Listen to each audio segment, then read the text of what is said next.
What's up, everyone? Welcome back to another episode of Rep Sports Wrap It Up. I'm Josh Maybear alongside my beautiful co-hosts Soul and Tvshka. How are we all doing? I know it's post-election night, but you know what? We're electing not to talk about that.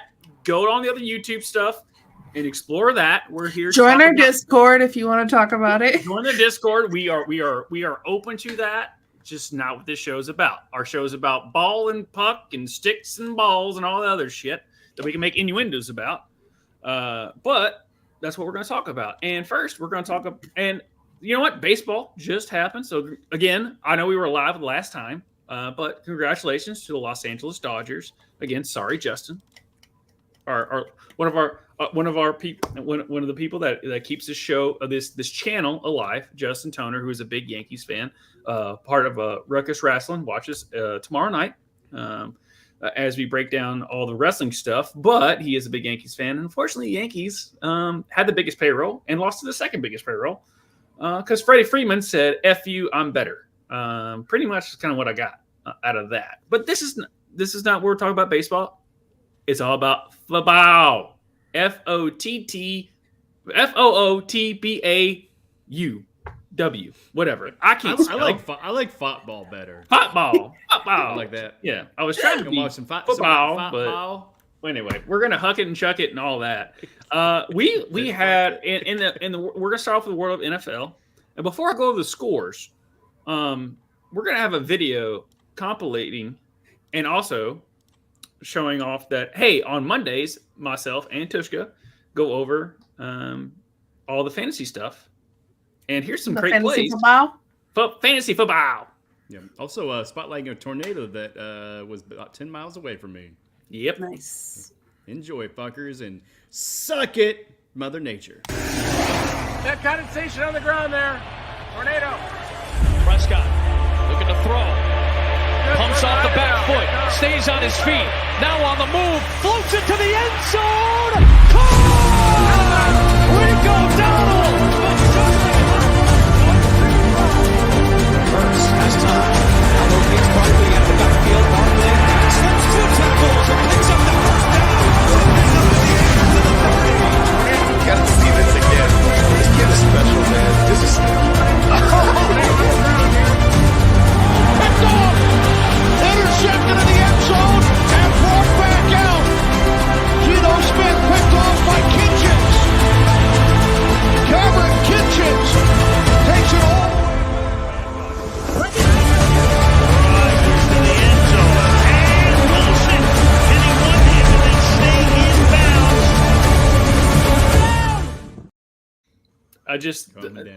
Saquon's leap behind, like not even looking, just leaping like that, and then Garrett Wilson's one-handed, like getting his ankle in after they reviewed it. That was a week right after they did the whole George Pickens. Oh, he tapped his foot twice, but it's still not a catch type of thing. And then they looked at that one and were like, all right, it's kind of them making up for it. But those two plays, the Rico Dowdle one was fine, and obviously the 102-yard interception or something like the largest play. Yeah, 102, maybe 104, because it was like something like that. But it was the longest touchdown of the season, so that's why we highlighted it. But Saquon's leap and Garrett Wilson's touchdown catch will be shown for years to come. Yeah, absolutely phenomenal. Don't downplay Rico, bro. Come on, man. Uncle Rico got you a touchdown, man. Be happy. I'm just so depressed about the Cowboys. I don't want to talk about them. Yeah. But I am going to talk about it because I have to go through the scores.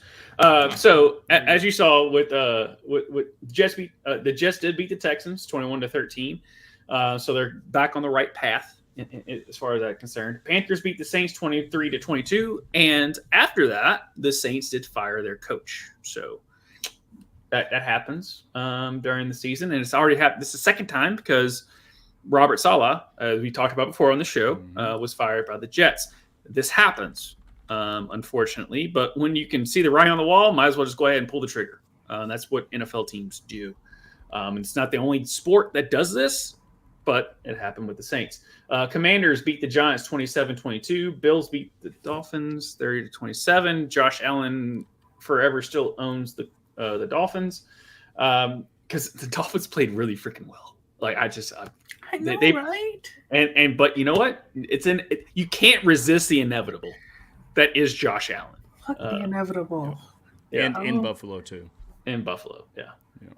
They're like top 3 in the AFC. Sorry, they're top 3 in the AFC. Chargers beat the Browns 27-10. Jameis, welcome back to Earth. Titans beat the Patriots 20-17. Great, one better than the other terrible team. Falcons. The fucking Cowboys suck.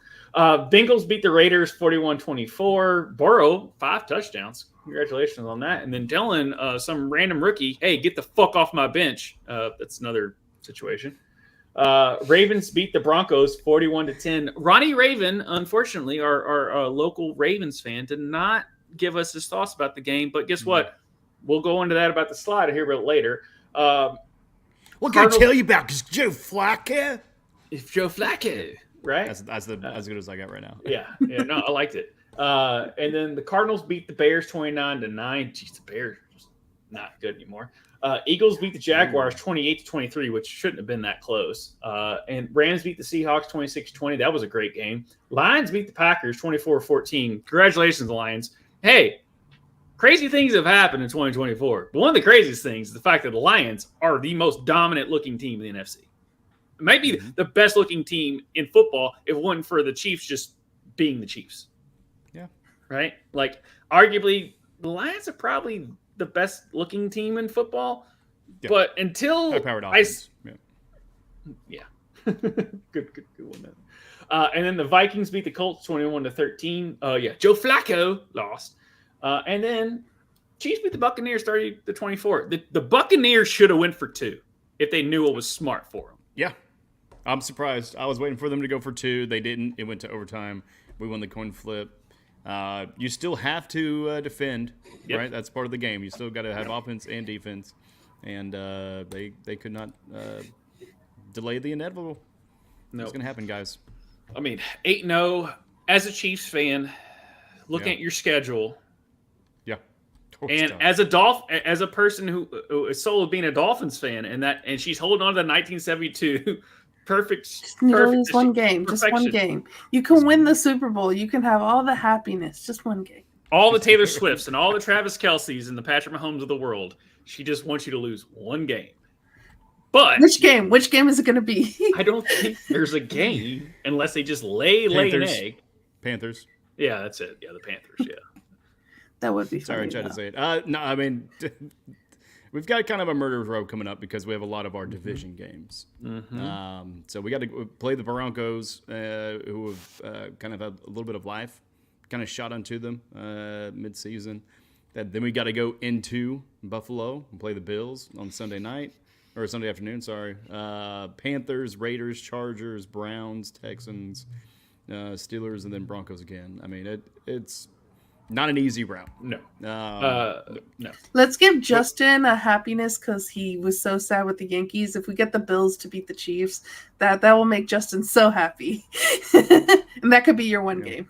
That could. Yeah, I honestly, after going over that, the Steelers or Chargers are probably my they could do it because that defense is well coached for both teams, and their offense is obvious. If Russ is the past 2 games that he keeps that up, with George Pickens being actually carrying that could cause. I could see where I don't think the Steelers are going away. I think the Steelers are a playoff team. I think they're going to make some noise in the playoffs. I don't think they're as good. Team. Yeah. Oh, yeah. I mean, the fact that Tomlin has never been under 500 for his career as a head coach is one of the craziest stats. Next to Larry Fitzgerald has more tackles than drop passes in his career. But that Tomlin stat is definitely up there. It's still the Chiefs to lose. It's their Super Bowl to have. But gun to my head, the Ravens are right there. If you face Burrow in the postseason, for some reason, you finally got over the hump that one time, the most recent time. I don't think the Bengals are going to make the playoffs, so I think we're good there. The Steelers, I think we're good either way. Yeah, I think you're good either way. I mean, how many rings do they have? Don't worry, I'll wait. Okay. Sorry, guys. It's not a rivalry if you don't get shit, bro. You're just another bitch-ass orange team. That's all it is. Yeah. Well, my Cowboys at least have 5 rings, so that was great. At least, whatever. Congratulations, Jerry. You suck at life. The fact you guys had a great trade. No, we didn't. You guys got a I was trying wide receiver. Not talking about that trade. He wasn't even a first string wide receiver, and we traded like a 5th round for him. Jonathan Mingo, I hope you're great. You gave more away than what you got for your Amari Cooper trade, dude. That's insane. We could have signed Derek in the offseason. He didn't pick it the fucking phone. Yeah, dude, it's so fun. I don't know what's going on. Sounds like things are going great there. Yeah, maybe he's got some Alzheimer's or something, But yeah, Jerry Jones more and more is looking like the Penguins' mom. Yeah, great series, by the way. Y'all should watch it. But let's move on. What about Lamar? Oh yes, sorry. Yes, Lamar. We did have some history. Thank you for mentioning that. Almost moved on because I was so happy to talk about something positive. But this is positive. Lamar Jackson is now has since 1956 or something like that. I think since they figured out what the perfect passer rating is, Lamar Jackson has the most perfect passer ratings. You can see 4, and then how many games the other players took to have those perfect passer ratings. Mm-hmm. He did an 86. I'm not saying to give. He's not just a running back that occasionally throws the ball. He's on pace to have 5,000 total yards this season, rushing and throwing. And then also to go along with his stablemate in Derrick Henry. Derrick Henry passed 1,000 yards this season, so he's on track to have 2,000 yards this season. But he just had his 100th rushing touchdown as well. So when you have 2 looking like first ballot Hall of Famers, Lamar on track to have his 3rd MVP for the season, which Jared Goff is flirting with it, and Joe Burrow statistically is right there with him. I just don't think his team is going to let him get there. But Lamar having his 3rd MVP and being told that you can't play quarterback coming out of college. Mm-hmm. I just want your all's thoughts because you know how much of a homer I am about Lamar. People will give me crap for how much I talk about Lamar. But this is what I knew the character that he had. I knew the brain that he had of just wanting to win. And also the whole thing, if you didn't see, there was a little girl, I think she's like 5 or 6 years old, and she had a sign that says, "Lamar, I made you a friendship bracelet." And she was like in like the first row of the end zone for the game. And he immediately he ran over there, got her friendship bracelet, put it on him, and just high-fived her. Gee, Lamar's the best. I'm sorry. I know I'm a huge homer, but at least Tvshka, did you expect this much out of Lamar Jackson? Rushing? Yeah. You're fine. Yeah, he's going to have 4,500 rushing yards and 500 passing yards, dude. He's the greatest running back that hikes the football ever. Anyway, keep going without pissing me off. He's great, dude. He's awesome, man. He can collect all the MVPs he wants. Just not going to get that ring. Yeah. Just not going to get that ring. Yeah. Well, but the addition of King Henry is very scary for any offense, and especially now that they're in full form. The Chiefs had to start off the season against the Ravens, and that was probably one of the best things that could have happened to us. Because if we played them right now, it might be a little bit of a different story. Is there any worry with the Chiefs? Because it feels like they keep backing themselves into a corner. They come out of it because I think they still are the best team in football. not name the Lions. I think the Lions are right there, just what the Lions are doing. But I think the Chiefs, every time you line them up, Chiefs are going to win. They don't do it comfortably. That's my my question. Yeah, they haven't done that ever. I mean, we lose uncomfortably in the 90s and 2000s, and we win uncomfortably in the 2020s. That's just, unfortunately, Chiefs football. I know I've had to up my blood pressure medicine just because of them. So that's where, I just, woosaba whenever I'm watching the game. I had to get a second support animal as far as a dog just to help out with it. But no, we're going to win. It's just always going to be ugly. And it's always going to be by 7 points or less. What was it, 6 points Monday night? And it's been about, on average, like 3.5 or 4 points throughout the whole season. So it's just, it's not the most exciting because it's just a slobber knocker. But at the same time, that's football, ladies and gentlemen. Yeah. I mean, offense sells tickets, and you could go for offense all you want. But if you really want to win a championship, you're going to have a defense. And that is where the Ravens kind of lack. Even though that's always been kind of their identity as an organization, they just don't have it put together, defense and offense, much as the Lions do in that. But no, it's gonna be great. We'll see who can stay healthy. So far, the Chiefs are not doing a great job at that. So, hey, Justin, what up, Jay? Yeah, no, yeah. I mean, I like. Not Soul's been quiet this whole damn time, and I want her to speak, but just what am I gonna say? No, I'm just saying, like, it was with all she wants one game, just one game. That's what I'm saying. I was getting ready to say, like, Soul hasn't spoken. I don't want to speak for her, but all she wants is just give her one game. One game.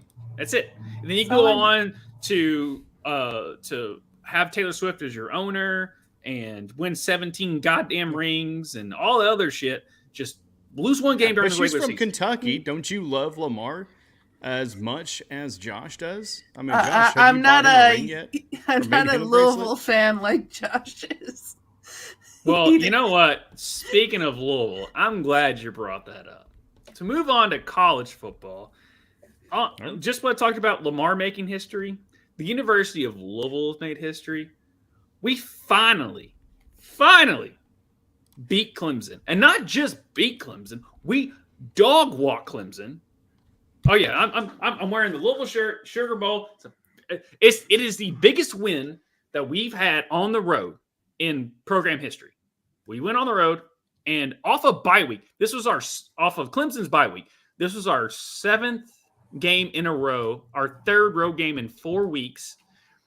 So we should be the lesser of the team. And I thought we were going to lose this game. And you know what? We went out there and just outcoached them, punched them right in the face, and they didn't give a shit. And guess what? We won. The score wasn't even as close. It looked closer. They ran 101 plays, still lost. They had time of possession, still lost. You know why? Because we blocked 2 field goals during the game, which is crazy. We blocked 2 field goals, but of their 101 plays that they ran, they averaged like 4.5 yards per play, not carry, not anything like that.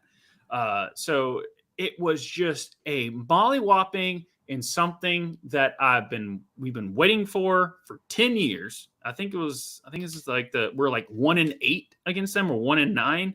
There's been a lot of close games. Obviously, the biggest one for us was the 2016 Lamar Jackson versus Deshaun Watson. Go back and watch it. It is a classic game. Unfortunately, we lost it because James Quick didn't want to turn up field and get the touchdown and just walk out of bounds for some dumb reason. But that was the year that Lamar Jackson won the Heisman Trophy. And we just never felt like after that year, we really couldn't get him. Last year, we could have got him, but the way the schedule and the way the ACC did, we couldn't do that. This year, going into this game, we're thinking, okay, we got 3 losses. Yes, it's to 3 top 15 teams, but we couldn't. It didn't feel like we could do it, and I mean, we just dog walked them. So Suck it, Clemson. Suck it, Dabo. Thank you for the sound effect. I just couldn't be I couldn't be more on cloud nine when it comes to my Louisville Cardinals. But you know what? I've got a video of Josh Pate. Shout out to Josh Pate of the Pate State. You want to play this video? Ooh, that's not a show. You want to play that video or no? Okay, yeah, I mean, it's pretty erotic for what I experienced that night. But this is him because not only did Louisville beat Clemson, I think they broke Clemson. Which going in the 2010s, the two best coaches in college football were Nick Saban and Dabo Swinney. It ain't the same anymore. Nick Saban's retired, and Dabo's lost his fastball. Josh Pate put it poetically. I think last night did permanent damage to Dabo Swinney at Clemson. It felt like there were probably some things in motion before last night that got exposed because of last night that they won't be able to reverse. Like, their stadium went from being a place where no one's won at night since 2013 to being a place that was emptying out during the fourth quarter. I need you to understand how jarring that is to everyone involved. You don't see it. It just doesn't happen. Louisville went in there and just stomped them. It was so emphatic that here's the problem. Clemson folks are proud. They're a proud fan base. Last night's going to matter so much because of the duality of how Clemson fans have handled this recently. They stand up for Dabo Swinney. They stand up for the program exactly as they should. But that doesn't mean they haven't had doubts, but they've kept it internal. Clemson fans will talk amongst themselves about how maybe they question a little bit Dabo's resistance to the portal, and they'll question this, they'll question that, but publicly, they'll ride for him because they don't appreciate how folks come after him, sometimes unfairly, which I agree with. So I'll defend him on this show when I think folks have come after him unfairly. But last night was so incontrovertible. It was such a baseball bat to the face. They can't deny it anymore. Like the concerns they've had behind closed doors, the door got kicked down, is basically what I'm saying. Yeah. So, and I don't know how much you all know about Dabo Swinney, but he is a very look at me type of coach. He's corny. He's the corniest coach I've ever seen in his post games and stuff. And the one thing he puts a good product in the field, but the thing is he hasn't really Clemson is one of two programs in the nation that doesn't have one transfer in the transfer portal NIL era. And he's very much he says he's a very big Christian, which is fine. There's nothing wrong with that, but he pushes that all the time. And we're like, because NIL stands for name, image, and likeness. And so that way players can get paid based off the fact of if the university is making this much money off of that player, the player then should get compensated, and therefore here we are. Well, they asked Dabo, what do you think about NIL? He goes, we do. I'm big on NIL, but it's in God's name, image, and likeness. And we're just like, oh my God, you're so corny. Well, that's because he thought you were saying NIV, not NIL. That's what he thought it was the New International Version of the Bible they were talking about. So that's I forgot that it's easily mistakable. A lot of people misread Revelations. I get it, but I like where we're going there. But the other thing too is they were asking them about the transfer portal, which if no one knows about the transfer portal rules, okay, they basically again anytime the NCAA were like, you can't do that, and they took NCAA to court, NCAA going to lose, okay? Because every time the counter argument is, why can't? Because typically before, I think it was like 3 years ago where they finally did the transfer rule in. It was recently, especially after COVID. They said, hey, coaches can literally go from team to team all they want, no penalty. So why is a player when they transfer allowed they have to sit out a year before they're eligible to play? Like, why are they penalized? when a coach can do that all the time, especially when the coach is the one that's recruiting them, saying, I'm going to be here the whole time. I'm going to see you through, blah, blah, blah, and telling other parents, like, you know, they're going to be, that's their family, you know, and going to take care of their kid. So they took that to court, and then they're like, well, graduate transfers. Like after you graduate from college, which typical athletes, if you think about it, because they pretty much graduate in 3 years. Most athletes do, at least in the football and the big basketball, football realms. Redshirt freshman too. Right, redshirt freshman, and you can go to league after you're 19 years old, 20 years old. I forget exactly what it was. But so all that stuff. And then they were like, all right, now you have a transfer rule of you can transfer without a penalty. Doesn't matter what, are you a freshman, sophomore, whatever. You can transfer without a penalty, but if you transfer a second time, then you have to sit out. Well, then that became another scuttlebutt. Long story short, Louisville is like number 1 or number 2 next to Colorado in the transfer portal. So they decided, okay, transfer portal is where we're going to make our team, not just recruiting, right? Well, Dabo was like, no, we're not doing that. He was not accepting of it. He liked just recruiting out of high school, in which it's worked. But the league is surpassing you. And that's what Clemson fans are pissed about. Because tonight's show, against Louisville shows, like that Louisville team, yes, we do have a lot. But the running back was a true freshman. The quarterback was a transfer. He was in his 7th year. Tyler Shuck is in his 7th year. He did the nay because he's been practicing it the whole damn time, and that's how old he is, okay, for those that don't know. And then our number 1 receiver is a transfer from Alabama. Like, all 3 of our top offensive production are first-year players for Louisville. And we went in there and just beat the dog crap out of Clemson, even though it was. And Dabo came out, and they asked him about the transfer portal, and he goes, we do the transfer portal every year. They transfer from high school to us. And I'm like, Dabo, yeah, you're not getting it. And the league, either you're going to have to adapt or you're going to die. And it's getting to the point where we're burying him. Yeah, well, we actually have probably what Dabo believes the transfer portal looks like. Yeah. Exactly. That's what he's seeing, in his mind's eye, is like, they come to us. They're on our left, bro. They're on our left. Yeah. Yeah. Yeah. So we, as a Louisville fan, we're like, good. I feel like the emperor. I was like, good, Dabo. Don't do the things you should do. Just keep doing the things you think you should do. Let your hate stand on your morals as we finally get better. Yes, good, Dabo, good. And so Clemson fans are just tired of it. And and as if anyone has put their ear to college football, the Clemson has been the top for the past 15 years. And this year and last year, they're falling off.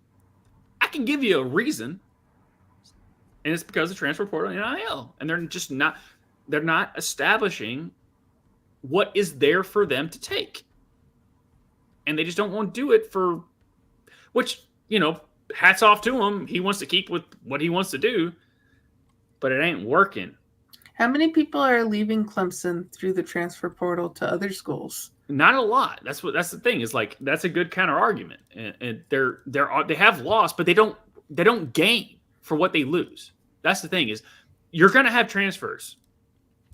Every program. Alabama had it. Obviously, Louisville got your Corey Brooks.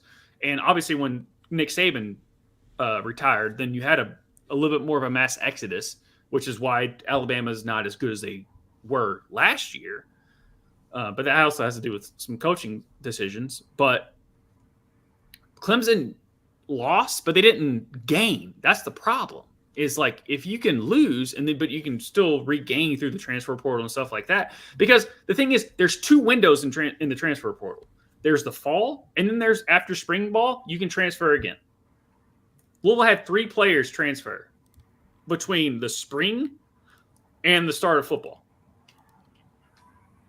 And now you're having players, because there's a redshirt rule where if you play 4 games, then you lose your redshirt. Redshirt means you can sit out a year and still be keeping your eligibility of that year. Well, now some players, we talked about with UNLV, where if you play 3 games, you can say, I'm out. And sorry, still, I figured you were just going to go for another 30 minutes. No, so you that was it. That was it. Just Do you have a question for the panel? I don't know. I just like hearing myself talk sometimes. I don't know. I'm so excited. Louisville finally beat Clemson, dude. It's been 10 years. Dude, it's awesome, man. It's awesome. I know. I remember my first win. Yeah. No, it really is. It really. No, yeah. Hey, when you have your first win over Clemson, you want milk I'm it. still waiting on Oklahoma's this year. Yeah, it didn't really happen. A couple other things. Oregon handles Michigan. Right. So yeah, Michigan is, they don't have Harbaugh anymore. Penn State. Okay, this is my question for you all. And I don't know if you know about the Penn State, Ohio State, how Penn State is looked upon. Penn State lost to Ohio State again. They were up by 10 early in the first quarter, and then they end up losing at Penn State. People are wanting to fire James Franklin, the head coach for Penn State, who's basically been 8 to 10 wins since he's been there from Vandy. I think he's been there for 14 years. They're probably going to make the playoff, and we'll get ready to show you the playoff. But do you fire a coach because he just can't beat that one team? Like, his record against top 10 teams are terrible. Yeah. If the booster is paying for you to beat that one team, yeah. Every college is subject to their money. Yeah. And that's all through the booster program and through the rich alumni that is putting money into it. It's not like a board ran, but pretty much is. Yeah. So I'd have nothing more to add. Like, pretty much agree with what Tvshka said. Yeah. The thing is with samesies, bro. Yeah. The thing with Penn State, and I always will say, is like, who else do you think is going to be better year in, year out? Because think about Florida. I'll bring up Florida as an example. Urban Meyer left. You brought in a good coach, but he wasn't good enough. And now you have Billy Napier, and you're back to square one. When you had a coach that can get you competent football, be competitive week in, week out, but can't do it. And then you hire a guy and he's taking you lower than where you were with the other guy. That is my fear for Penn State, because it's like, it's kind of the same thing with Cowboys and Dak Prescott. It's like, why did you sign up for all that money? I'm like, well, who else is out there at that age, like, that can be to get you to that level? So, anybody in the draft this year? No, we've talked about that. There's no one. There's no one in the draft. You said college Caleb Bloom's football. doing better than your boys are. You were saying college football playoff. Yeah. Oh my God! There you go. So, just so you all know, it goes to the first 4 byes go to conference championships in the Big Four, as long as they're ranked higher than outside of the Big Four conferences. So Boise State technically could get one of those byes if they win out and like BYU or Georgia loses or something of that nature. So that could technically happen. I don't see this shape. I still see at least the Big Ten teams. I think this is what's gonna happen, because Indiana has Michigan and Ohio State left. I think Indiana is going to beat Michigan. I don't think they're going to beat Ohio State, but I don't think it's going to keep them out of the playoff. Everyone else, I think, is going to stay the same, unless Army somehow or another figures out to beat Notre Dame, which I don't think is going to happen either. So this gets updated every week, but this is the first time that you've seen it. But this is what I've been wanting for college football for years, of having this much chaos and other teams to be at least able to compete for a national championship rather than just, the big four, the big three plus Alabama type thing. So I don't know how much you all have kept up with college football. Is there any comments or surprises or things you have about so far how this is playing out? The color orange sucks. When it comes to college football, there's only one team that I care about, and that's Western Kentucky University. And other than that, I don't care about college football. Sorry to everyone else out there. My dad and brothers are going to want UM to do well. My mom is going to want UM to do the worst. She's probably also going to root against Texas Longhorns because she's an Aggie. So Tennessee is god-awful orange. Alabama don't like their fans. Ohio State don't like their fans. So, yeah. Hey, I love it. That's probably going to be the winning bracket, too. Which tune into bracket, bitches. You guys going tomorrow? Is that right? Yep. Mm-hmm. Yeah. Yep. Before Ruckus Wrestling. Heck yeah, dude. Yeah, I mean, it's good to see Texas, represent the Big 12. I don't care what division or conference they say they are in this year. Forever Big 12. Thank you for saying that before I pushed my glasses up. Yeah. And corrected you. Well, you also should know where I'm going with that, too. Yep. Because we talked about it ad nauseum. But yeah, Colorado's still in the Big 12. We still count them, even though they're technically back now. But they have a path. They have a path. Yeah. Colorado does have a path. Anyways, but yeah, Indiana. I'm excited to see them in Tennessee. Former Heisman Trophy winner Josh Heupel. They're from Oklahoma, or actually no, didn't win the Heisman. He won the Josh White championship. Yeah, the following year, for some reason, Josh White as eggshells White won. Yeah. But Heupel's done a great job there at Tennessee. So I'm actually gonna be rooting for them in that, even though Indiana's a pretty good Cinderella story going on right now. But yeah, I mean, it's kind of a little bit of half expected. It's ultimately, no matter what, it's just going to be Oregon and Georgia at the end. I mean, they're just leaps and bounds above everybody else. But still, things can change. We still got a few more weeks of college football for somebody to lose, and they get completely knocked out of it. Ba-bow. It's going to happen. Ba-bow.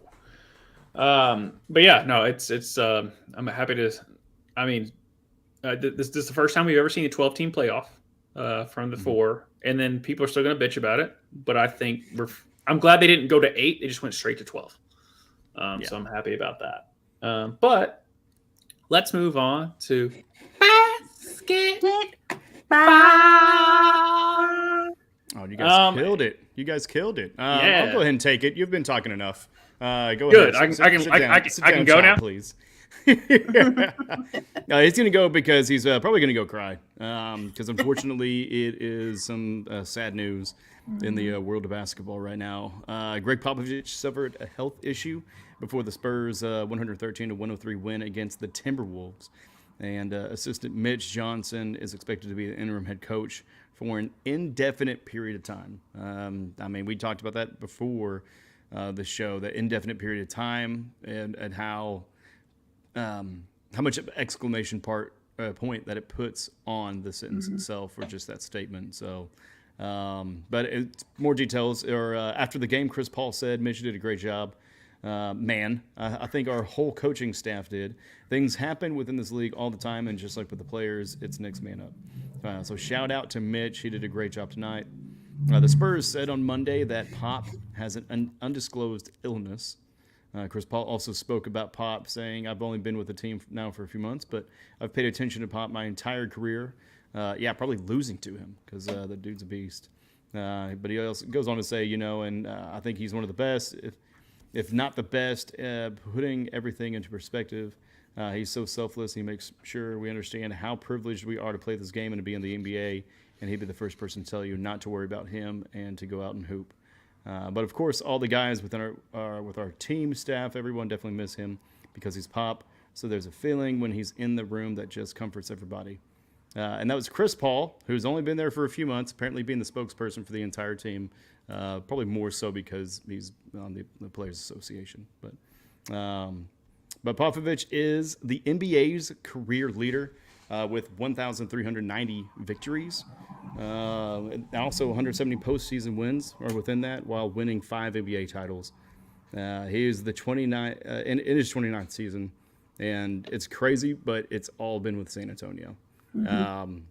And you hate to kind of see kind of the sun setting on his career, because I mean he was been huge and instrumental in the sport of not just winning, but really kind of having a little bit of a paradigm shift whenever he kind of came in the way that he kind of attacked coaching, but also just working with the multitude of incredible players.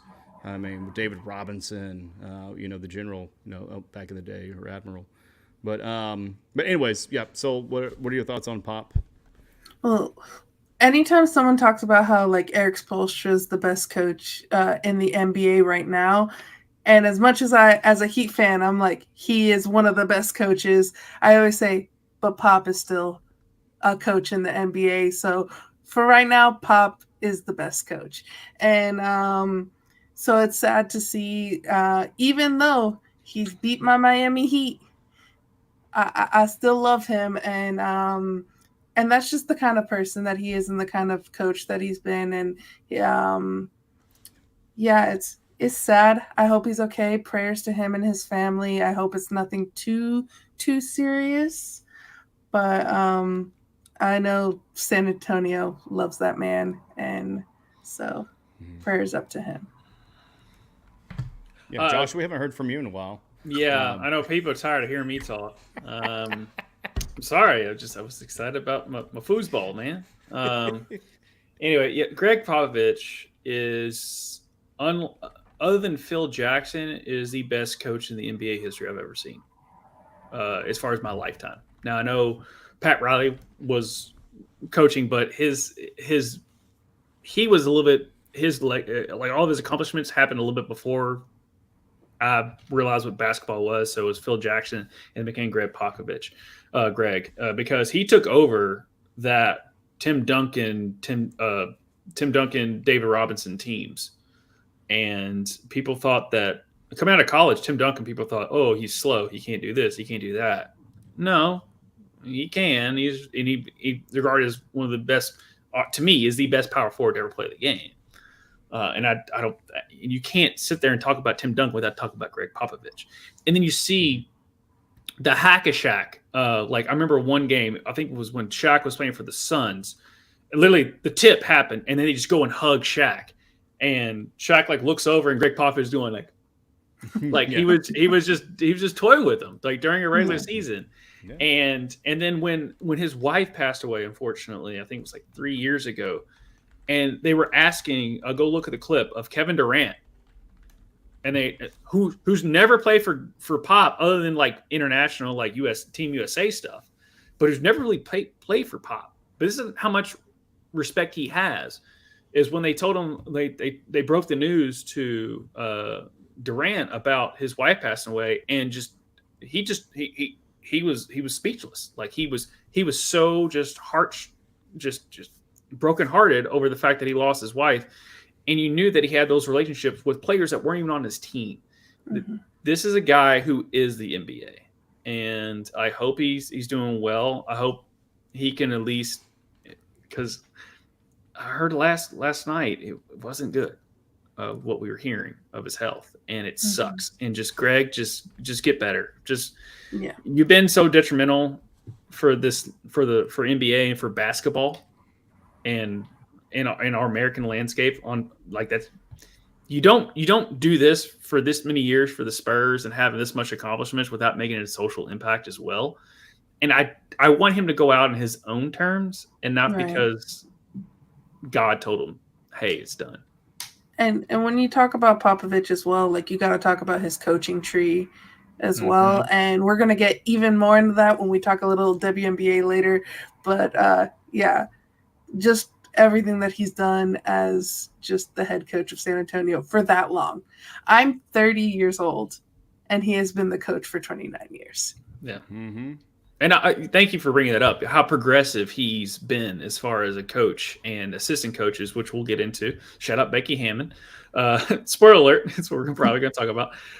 But he was, I think Becky was the first female assistant, at least of a coach in the NBA history. And Pop was the one that first brought her on. Yep. So, and honestly, though, I mean, like with with Popovich, it's just he's the GOAT. I mean, Phil Jackson is there as well as Red Auerbach, previous coaches. Yeah, but it's just I mean, I grew up with Phil for a little bit, but Pop is really the one I intentionally watched because I hated him. Because every time, like the team I was kind of cheering for that season or kind of following, I mean, he just wrecked us. And then whenever we got the Thunder, I mean, it was just they were always the hurdle that we had to try to surpass. And regardless of what tools or players he was working with, because he was just that much of a strategist and a genius. And I think Pop has something to say about how well we did on that segment. Nice. There it is. Good 5 find. seconds into the game, dude. Yeah, that's the hack Shaq that I was talking about. Yes, great. Thank you for figuring it out. Yeah, it's just Shaq looking over and be like, "What the hell?" And he just like, yeah. He just Because Shaq was very vocal up. about his disapproval of the hack Shaq method. Yeah, and so Pop's like, "Oh, hey, by the way, we're thinking of you." Yeah, but no, it's it's Pop, man. He just and he's literally the Bill Belichick of the NBA of just he's America's grandpa. Yeah, but yes, that's a great point too. But yeah, the Bill Belichick thing is like, did he have like the best athlete? Like, yes, he did. He had solid players. I mean, Kawhi Leonard, Duncan, and then Tim Tony Park, Robinson, and Duncan. Ginobili. Yes. Yeah. He still had players, but he made them better than what they were, and that's coaching. Yeah. Yep. It is. But Josh, we got other NBA news I know that you want to touch on. Yes. The Cleveland Cavaliers are 8-0, which is crazy. Why? Because they beat every team they played for the first 8 games. But that's how that works. Okay. But yeah, no, there was Tim. Not Tim. I was talking about Tim Duncan again. No, Donovan Mitchell hit a game winner against Milwaukee a couple of nights ago. The Boston Celtics just lost their second game tonight against the Golden State Warriors without Klay Thompson, who's not on the team anymore. And now they're 7-1, which is something to keep an eye on. The Oklahoma Thunder are undefeated as well. And I really like their team. They have a last year's showed you that they're so young. But Shea Gildress and the tall boy. Shane Gillis? What? I'm just kidding.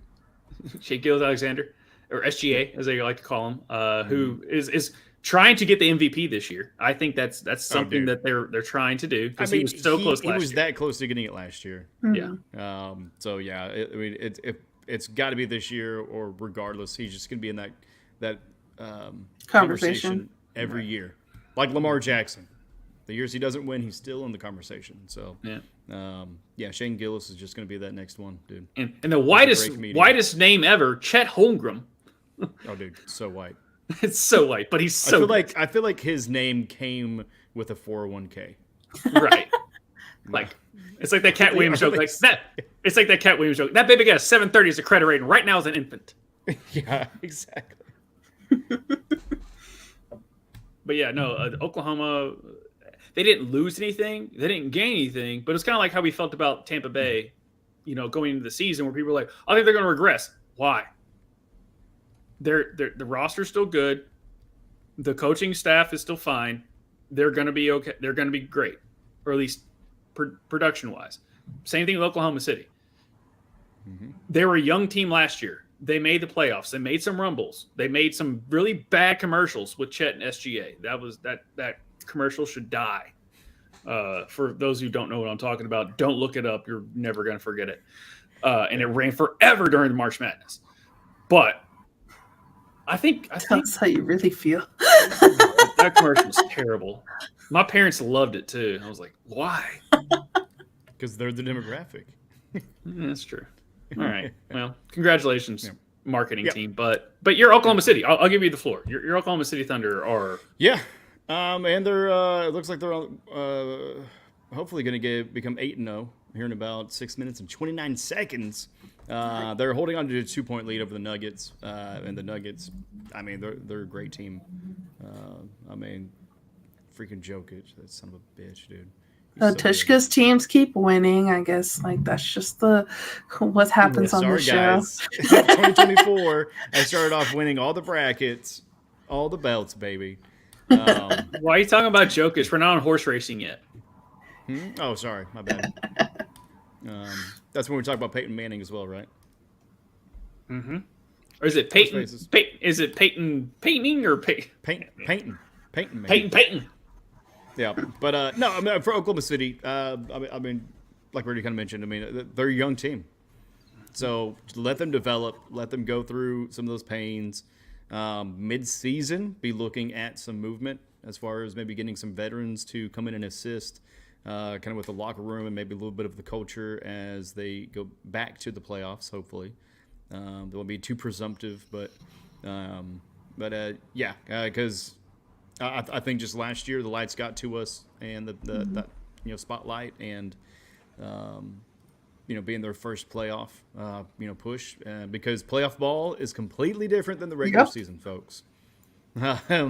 You talk about hacking a shack, that's what goes on. I mean there's more that is allowed, and it's not full blown street ball, but they are a little bit laxed.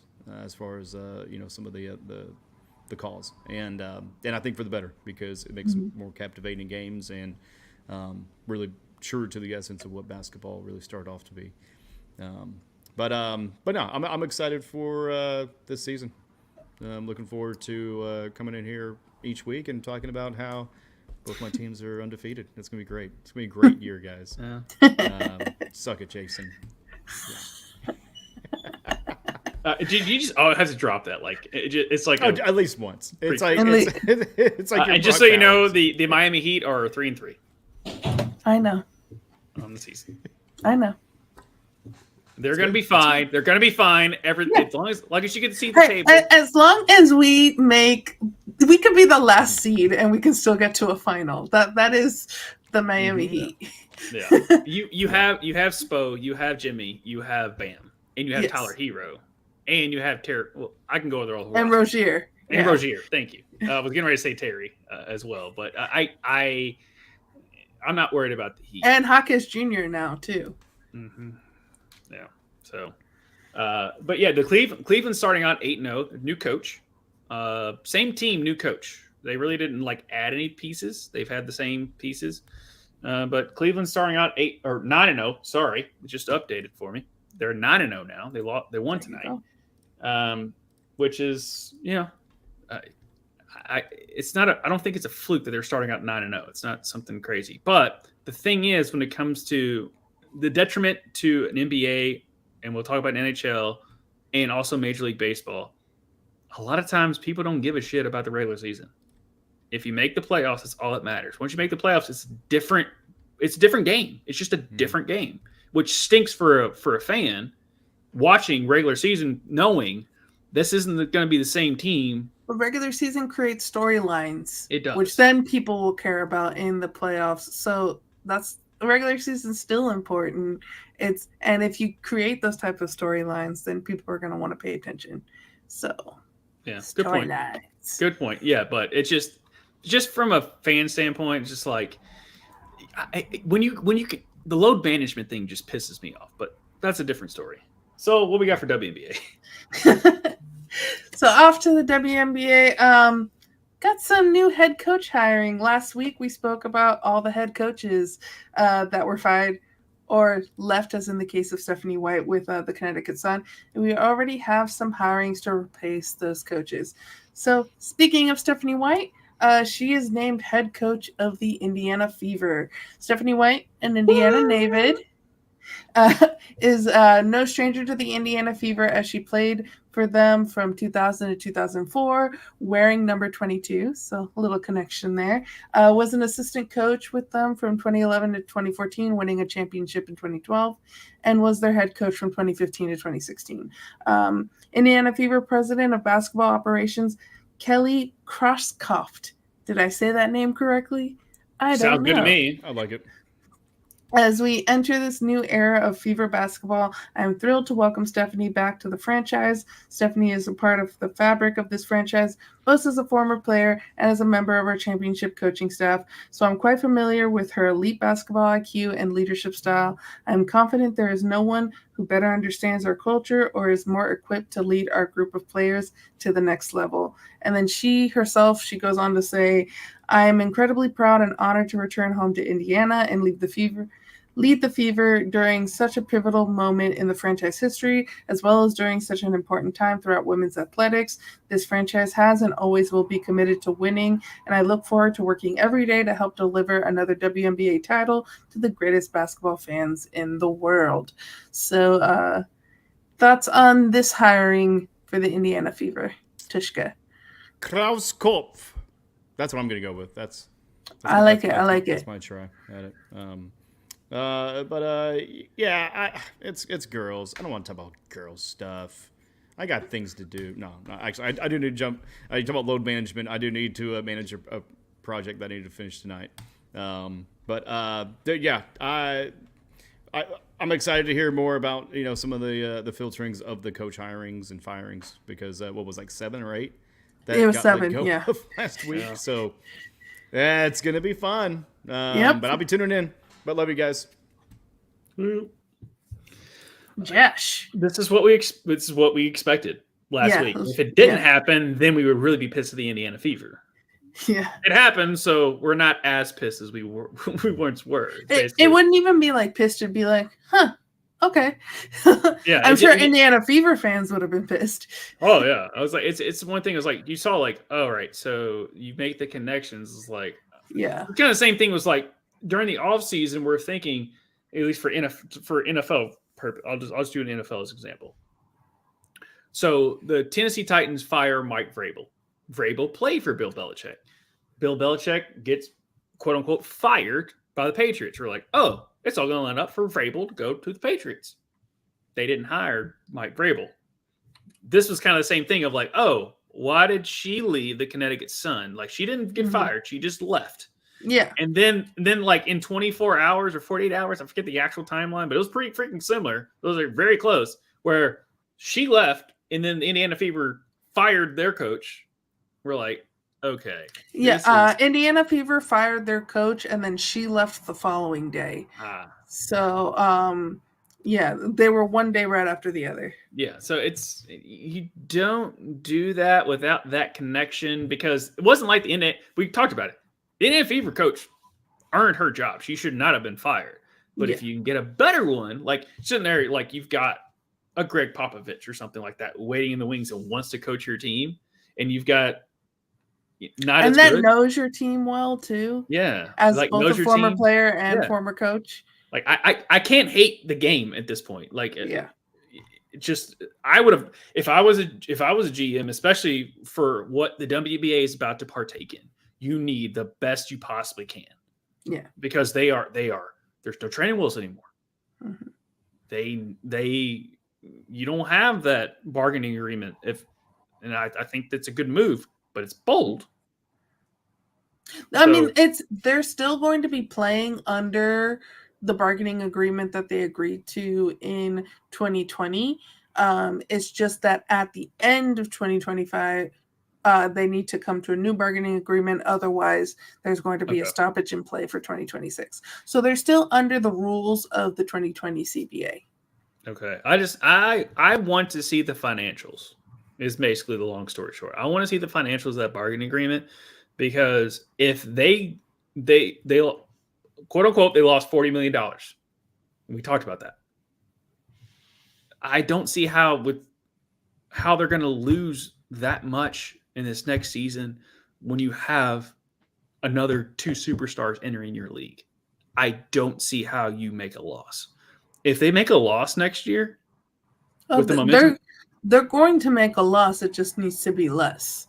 Right. I just don't know. They've made a loss every year, and it's right. been typically around 10 million. So if they get back to what they normally lose, then that's a win, which is weird to say, but yeah. In business, this is not a win, but in this situation, in some businesses work at a loss and they continue to stay alive. If you look at Costco, the $1.50 hot dog and soda, which the co-owner of Costco said, if you raise the price of that, I will fucking kill you. So like true legend there. But that used to be, they used to have a gain. And now that is a loss for them. They lose millions of dollars from the Costco hot dog and soda combo. They obviously make a lot more in other places, but that's a loss for them. And they eat that because that's something the co-owner is like, that's going to stay. The fact that Arizona sweet tea can still sell for 99 cents and still make a profit. Yeah. What's everyone else's business model? Also, speaking of that too, if you ever go and they're trying to sell the Arizona tea for more than 99 cents, you can contact Arizona Tea and they will crack down because they want it to be 99 cents, not a penny more. Yeah. So shout out to those random companies on the sports show. Right. But that's the thing is like, I'm just me as a person who, we're a big pro WNBA show. And we want them to succeed. So I just want them to be in the positive. Because I don't know if NBA takes losses. No one's ever reported that they did. We just know the history of the WNBA did. A lot of sports organizations, sports leagues take losses. For example, almost every single EPL team works at a loss. And that is the best soccer league in the world. Mm-hmm. It's just, so a lot of it's just that you're trying to mitigate those losses. Yeah. So that's just sports, really. Unless you're an NFL team who just makes money hand over fist just because you exist at this point, just because of where the league is. I think even MLB, like obviously the Oakland A's, like they're moving for a reason. Obviously that owner sucks ass. Fuck you. But I'm kind of with you. It's just it's the league in general is what I'm saying. Like organizations, yes, they compete on a loss, but organizationally, that's my fear. Well, I don't really have a fear for it. I think they'll figure it out. They have to. So this is the best the WNBA has ever been right now, and you're getting ready to add 2 more star players in Juju and Paige. But even if you don't add Juju and Paige, which both anyone who's watched the show know that we both love Juju and Paige. But they have bingo cards by the time we bring it up. But every time you bring it up, pretty much. But literally, there's so many stars in the WNBA already that would deserve it just on that alone. Yeah. Breanna Stewart is a star. Sabrina Ionescu's a star. BG is a star. So Aaliyah Boston. Asia Wilson. Asia Wilson is a Kelsey Plum. I'm kind of disappointed. The entire Aces team. I'm surprised you didn't bring up Asia Wilson first because I was letting you. Okay, all right, but obviously Kelsey Plum. But speaking of another coach hiring, and speaking of the Las Vegas Aces, Tyler Marsh is named head coach for the Chicago Sky. He was an assistant and head of player development with the Las Vegas Aces. He joined the Aces staff upon Becky Hammond's arrival in 2022. helping guide Las Vegas to back-to-back WNBA championships in 22 and 23. Prior to that, he worked in the NBA, spending 2 years as an assistant coach, player development coach with the Indiana Pacers, after serving as assistant video coordinator and player development coach for the Toronto Raptors. Marsh's departure marks the second assistant coaching vacancy on Hammond's staff. Natalie Nakase, Hammond's first assistant coach, took the head coaching job for the expansion Golden State Valkyries last month.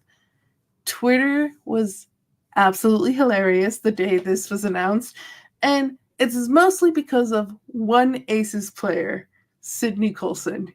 She went on a tear. She was spiraling, but she's known for doing funny stuff.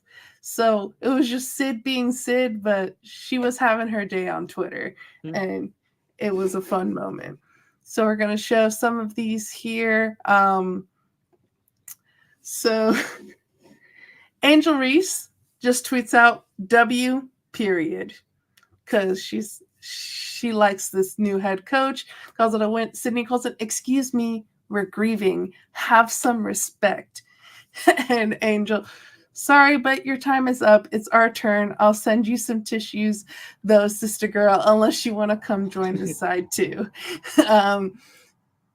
Alicia Clark is also like, "Give us a day, dang," but she also was praising him, saying, "They have an amazing one. Gonna miss you. Go be great. Still hope y'all don't have hot water for the season." So just a little playful banter there. But then we get next thing. We have three different Aces player wishing him luck, giving him all this. But Sydney Colson, she's not having the good luck being sent over. Tiffany Hayes, "Thanks for rocking with this Florida hooper for a little bit. LOL, congrats, coach. Go be great." Sydney, emphasis on a little bit. Megan Gustafson, "Congrats, super well deserved." And she's like, "No, Meg." Multiple times, as you see. And then we have KB, "So happy for Ty. Chicago got a great one. Go be who we know you to be." And she goes, "Not right now, sis. We're going off on him and Nat." So right. She's already got her sights set. And then Tyler Myers, she's like, "Okay, I need to show my girl some love," saying, "Love you too." But Alicia Clark clocks, "I just saw he changed his bio already. Like, can we get until tomorrow, Ty? Damn." So you can tell how much he's loved in the Aces. So this is a really good get for Chicago. And then Asia Wilson even had to tell Sid, "Relax." And this was my favorite one. "What I look like relaxing? I don't even get relaxers no more. I've been natural about 15 years. And the most natural thing I can do is let the people know that we were betrayed. I won't rest until everybody I come into contact with knows the truth." There are so many more of these online. We don't have enough time to go through all of them. But the last one, she goes, "I love how I'm spazzing like I don't be on yearly contracts. LMAO, talking like I know my future." So I think she took Asia's little relax there. But Sydney Colson has definitely just earned her spot as being a pundit, like after her career is over. Like it just she was so good there. But when it comes to coaches getting hired as an assistant coach, like this is they're giving if they didn't give him crap, it means it wasn't the right hire. I will say that, because obviously coaches, like head coaches, you're only as good as the people you surround yourself with, and you see people, the coaching trees and stuff. The Aces have been good ever since they hired Becky Hammond. It wasn't just because they just had Asia Wilson and Kelsey Plum. Like they were still a legit team ever since they hired Chelsea Gray. Chelsea Gray. Yes. Thank you. And other players you want to throw out there, those are the teams, the players that come to mind. So, and the fact that all of these players basically came out and gave him crap by also basically giving him love, because they don't want you to stay an assistant coach unless you just don't want to have the head coaching job. He deserves the chair, as they would say. So I think this is, I'm interested to see how he meshes with the rest of like how he does it a head coach, because some people are just good assistant coaches are just meant to be assistant coaches, and that's fine. You're going to make way more money than I'll ever think about. But being that head coach position, I think I think this is a great hire for Chicago's guy. Part of me that thinks it's a great hire is that he is a player development coach too. That's how he started out, even though he was assistant video coordinator as well. But it shows like each from Raptors to Pacers to Aces that he's always been doing player development.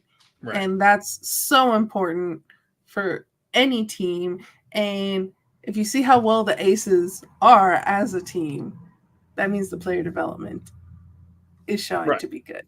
The player development's good. So yeah.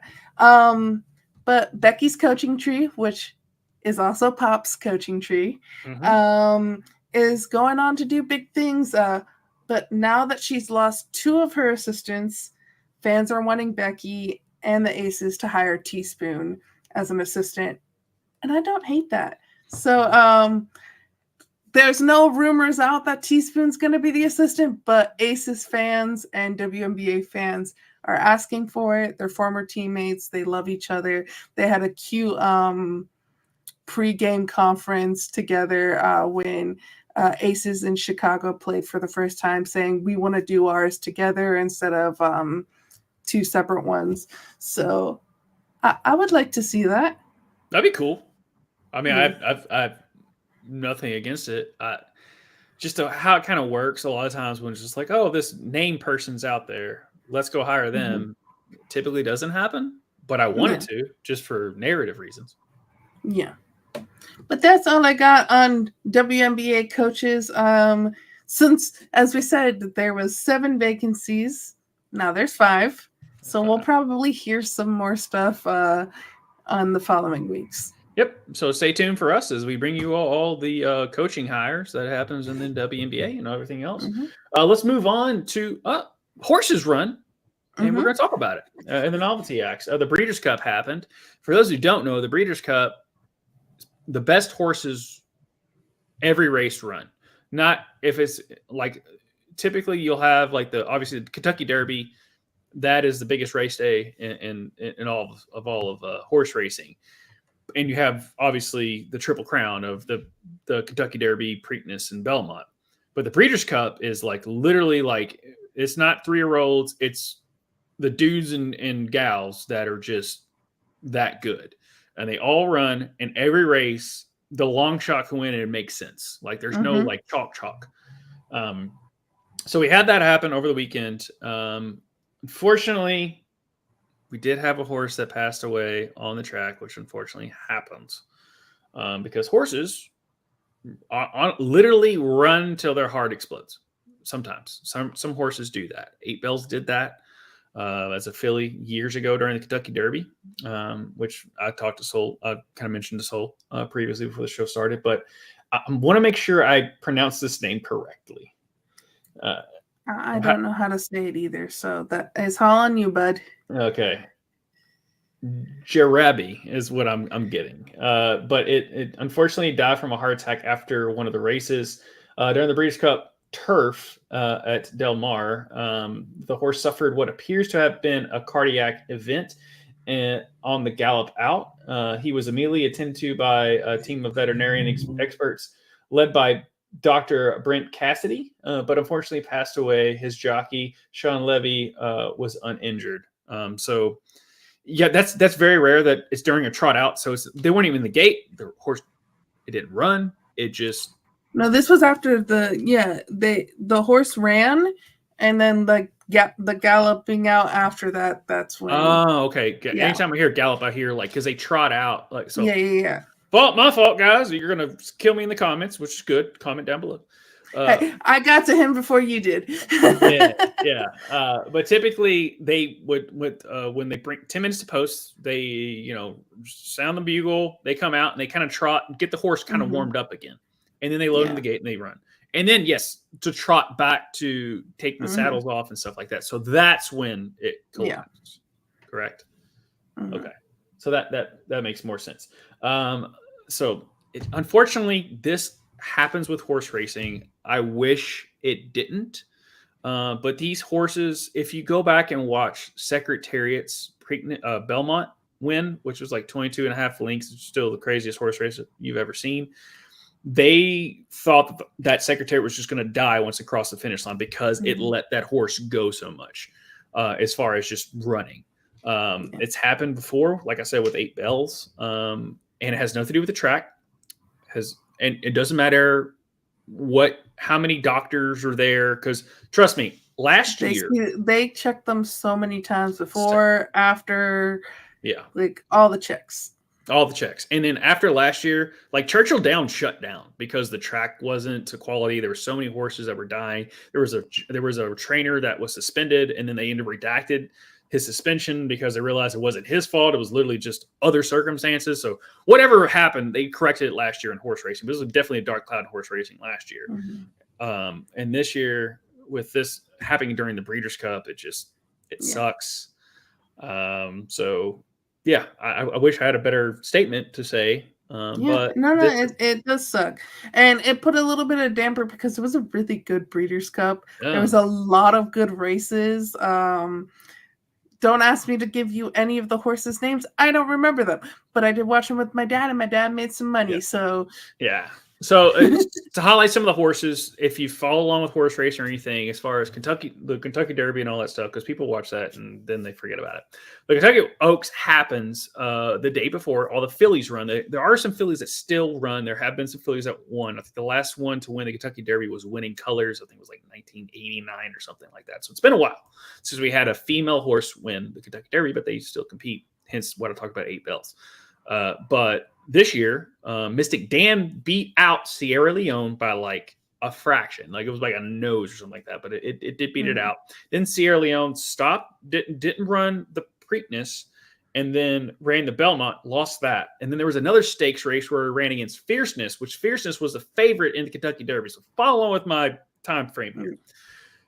And then Fierceness beat Sierra Leone. Well, in the Breeders' Cup Classic, which is the biggest race of the Breeders' Cup, Sierra Leone finally beat Fierceness. And the Oaks winner, which is the female ran race on Friday before the Kentucky Derby, Torpedo Annie, she ran in the Preakness, the Breeders' Cup, and she also won.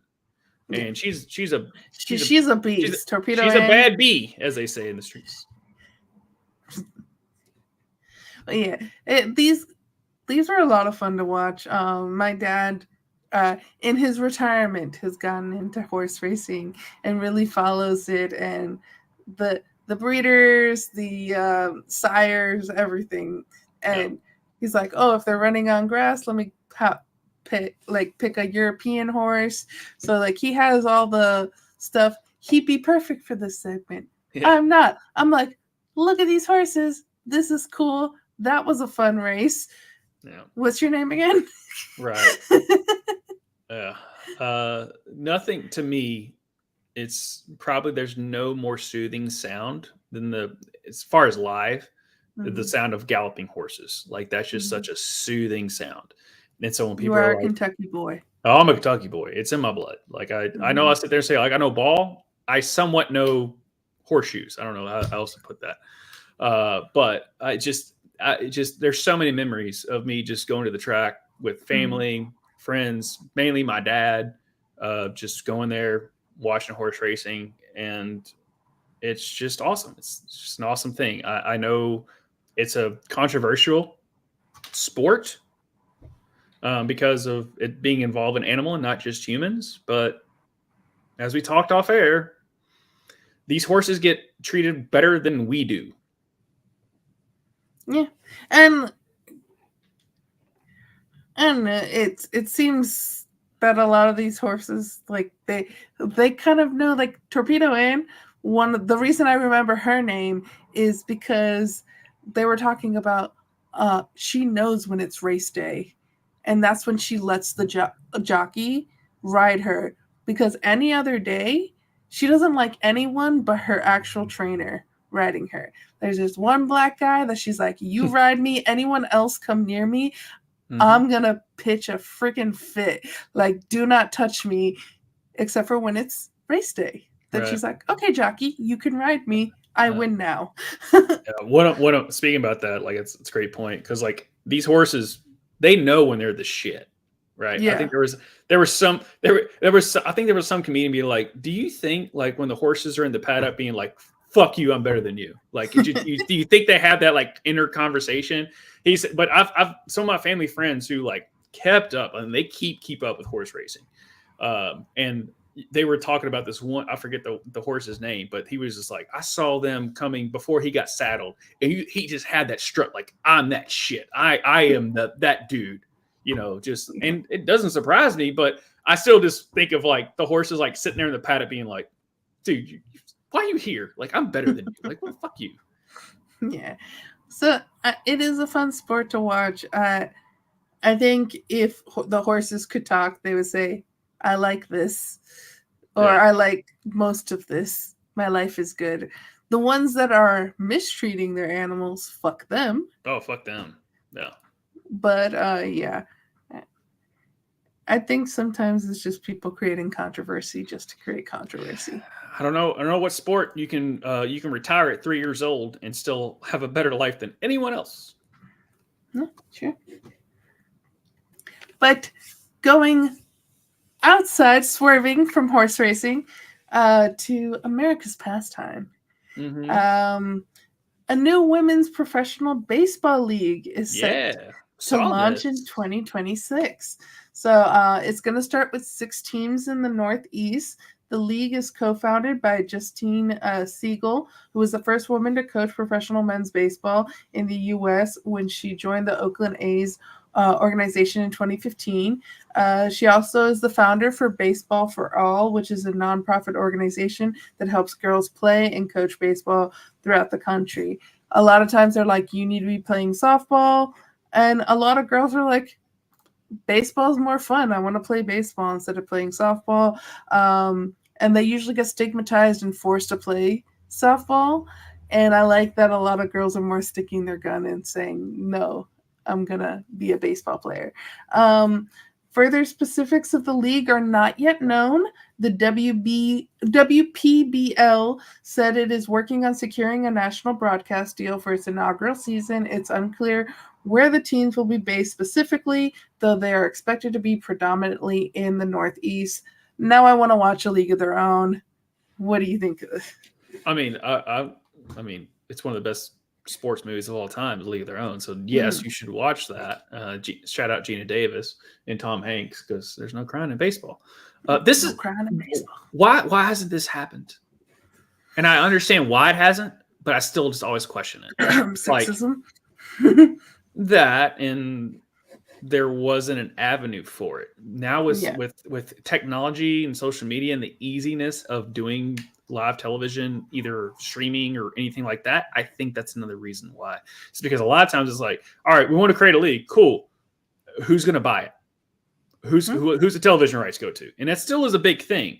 But the fact that you have different avenues to broadcast it and create an audience, and I'm gonna stretch here on why this is finally coming now. It's because of Savannah Bananas. I'll bring that. I don't know if you know who the Savannah Bananas are. I know who this. So this just stay with me here. This is the take that just came to my brain. Okay. Here we go. This is going to be really bad or really good or no one gives a shit. It's one of the I'm here for this. What? No. So Savannah Bananas are like the Harlem Globetrotters of baseball, right? But now it was fine. It's fun. Everyone goes out and watches them, blah, blah, blah. Now you're selling out baseball arenas. And so they're like, how did you do this? Well, they asked the owner, like, here's how I did this, here's how I did that, like as far as ticket prices, concessions, keeping people in the stands in the 9th inning, all of that. So now the dancing. Now there's a model on how to have a outside of MLB, which is a different situation, but here is a model to make baseball, because softball is, I love softball. Shout out Jenny Finch, Arizona softball pitcher way back when.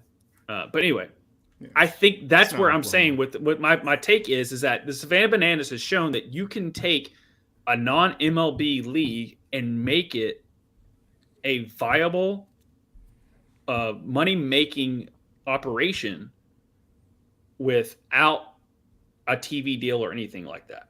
So that's why I think that's where my take is, and that's where it went to the Savannah Bananas, which I know is a Harlem Globetrotter and it's a gimmicky, but you don't sell out MLB stadiums and do a tour, and then this league pops up, which should happen. I think he just gives them the model, is what I'm saying. Before I need stilts. Before I give thoughts, Tvshka, is Josh really giving hot takes? Because he says he's going to give a hot take, and then it's really not that hot. It starts off hot, but cools about a half hour into the take. Sounds like my hot water. I'm gonna disagree slightly with you. I think if Savannah Bananas has anything to do with it, it's very minor. I think what has a lot to do with it is people are paying attention to women's sports now more than anything across all leagues, even with gymnastics. If you look at tennis, the US Open had more viewers with Coco Gauff than it did on the men's side. People really care about women's sports now, and I think that has more to do with it than anything else. Is that they're showing that women's sports are viable, that people will watch, and that you can make money if you invest in women. Yeah, I definitely agree with really both of your points. Not the banana shit, which that was BANANAS. But no, people are able to support it more because it's more accessible as well. Mm-hmm. Before the entry point, when it was just strictly cable TV, the entry point was, billions of dollars. And how do you have a startup and be able to get to that point to where you can actually get the support and the sponsorship? So for the streaming platforms, people are able to consume content when they want to, for one. So they're not fixated on just it being, and if it was any other women's sport, they're throwing it at, like 3 p.m. nap time frame, for the sporting event. They wouldn't get the prime time. Now they can have prime time. And now we love it. Whenever you have the Ocho on and you have 8 different games in 8 different sports sometimes, depending on what you watch, because they may mistakenly, their AI doesn't know what football means. But you're able to give people more of a vote. When before it was just a board of pretty much white dudes of saying, oh yeah, we will give this much money to this because we think this is going to be what's successful because we know what people want, or we just don't care what people want. We're going to force feed people shit regardless. And that has been baseball because baseball fucking sucks. All right, I'm out on that one. Unless the Kansas City Royals do well, then he's back in. Yeah. That's the only time he cares about baseball. I was trying to I'm just going with the business model because I just think that I've listened to the Spanish Banana stuff and just how they do stuff is crazy. You could be right, but we don't know what their business model is going to be, so it could be completely separate from what Savannah Bananas' business model. I would love to go to Savannah Banana game though.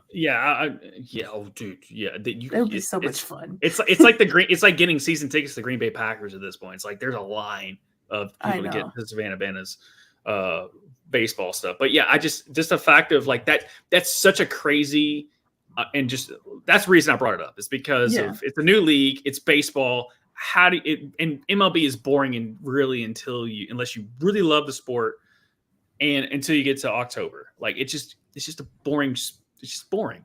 So how do you make it relevant? I take as a Cuban, I take offense to the boring comment. It can be boring, but it is not boring. Yeah. The pitch clock was probably the best invention of our Vine generation. It's okay.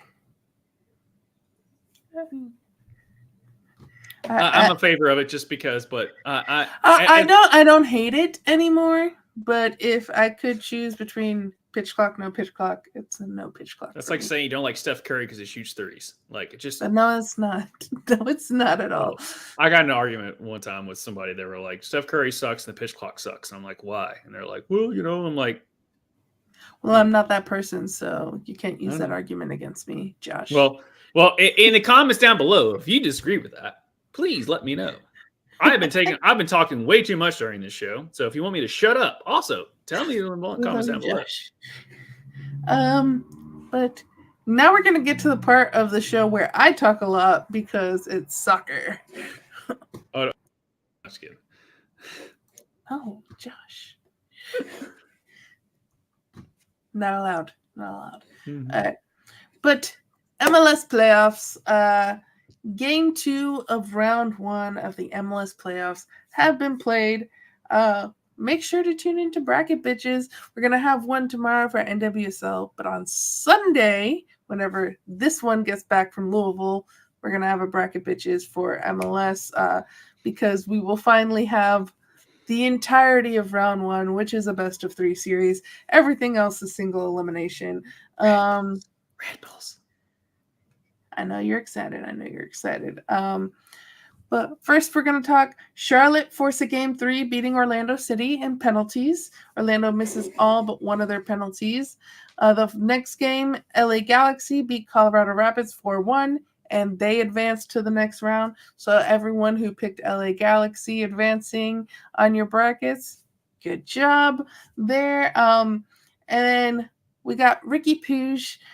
He had a fun celebration after he scored his first goal of the match. He just wanted to honor the Dodgers winning the World Series for a little bit.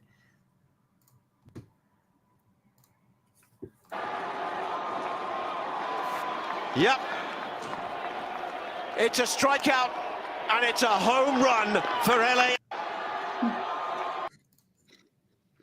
So, fun little night for LA Galaxy there. They basically had an aggregate of 9-1 against Colorado. So, Colorado in those 2 games.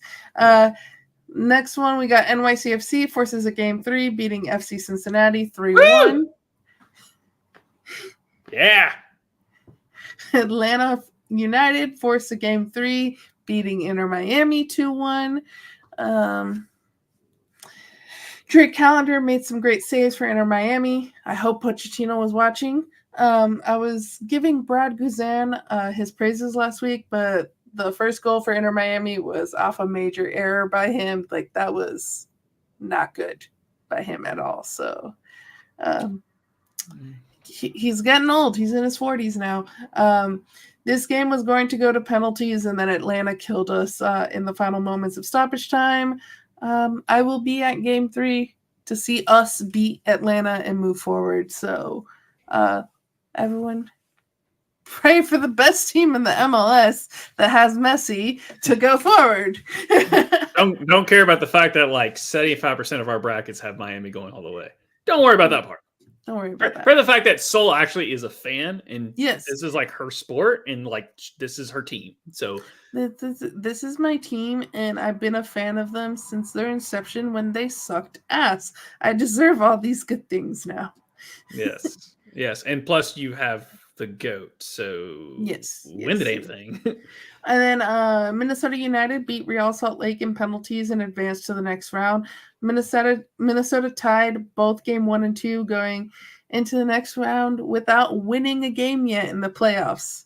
So let's see how that plays into the next round. Josh's New York Red Bulls beat Columbus Crew in penalties after Columbus came back to tie the game 2-2 to advance. There were some crazy moments in this game. So make sure to tune in for Bracket Bitches for the full breakdown. As long as Miami win on Saturday, which, like I said, I'm going to be at the game, this will stand as the biggest upset this year with a 7 seed beating a second seed. Tvshka and I were wrong. Josh was right. Yeah. Remember that whole I know ball thing? Surprisingly, it goes to a sport that I don't even watch. So, yeah.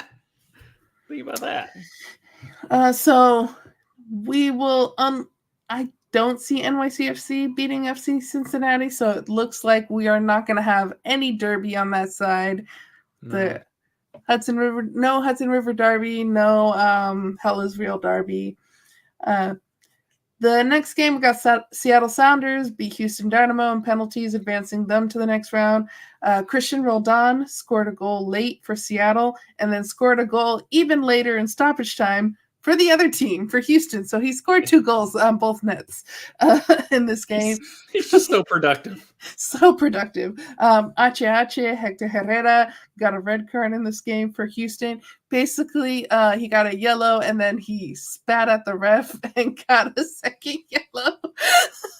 Who was that? Who was the controversial player from Uruguay years ago? That hit somebody? Luis Suarez, who plays for Miami. That's when I saw that note. I was like, is it Suarez's cousin or something? Like, what the hell's going on?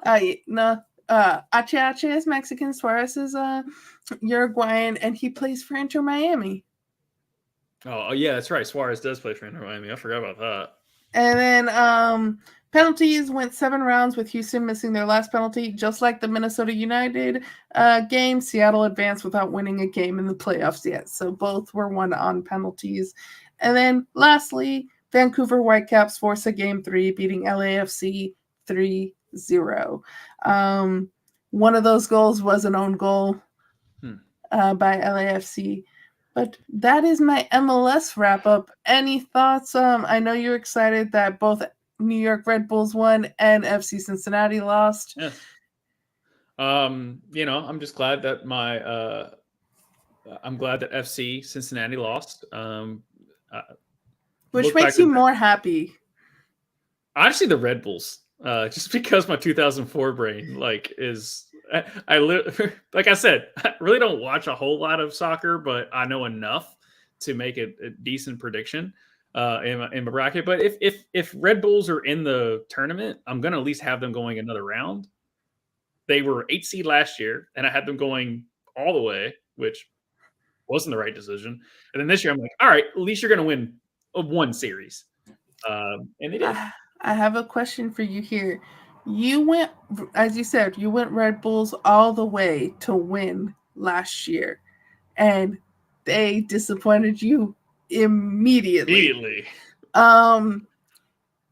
If the Red Bulls are a dark horse Cinderella story, are you going to feel bad that you did not have that trust in them like you did last year?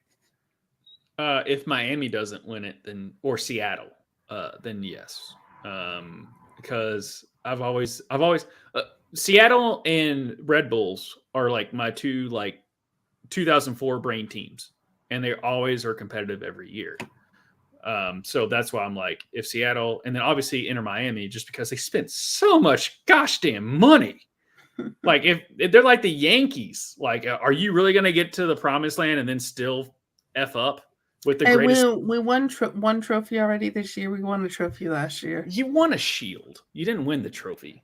That's a trophy. That's the best record. No, I'm not gonna rain on that parade. But still, you have the greatest soccer player of all time.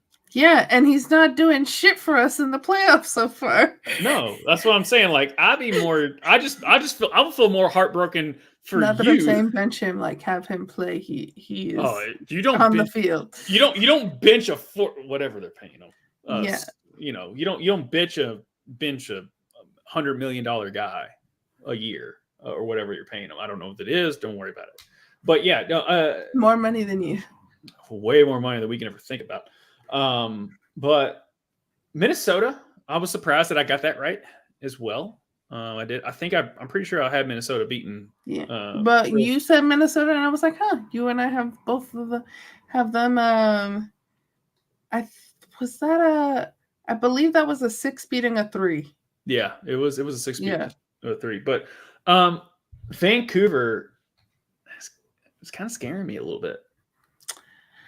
I don't know, because like Vancouver played like absolute shit in game 1. They did. This was kind of, they went back up to Canada. I guess LAFC, it was a little too cold for him. I don't know. It was too liberal for him. For an LA team. LA to Vancouver. That's my political joke for the night. Yeah, that's it. It's all the politics. It wasn't a very good one if you think of the demographics of both cities. But anyways. I was trying. I was reaching.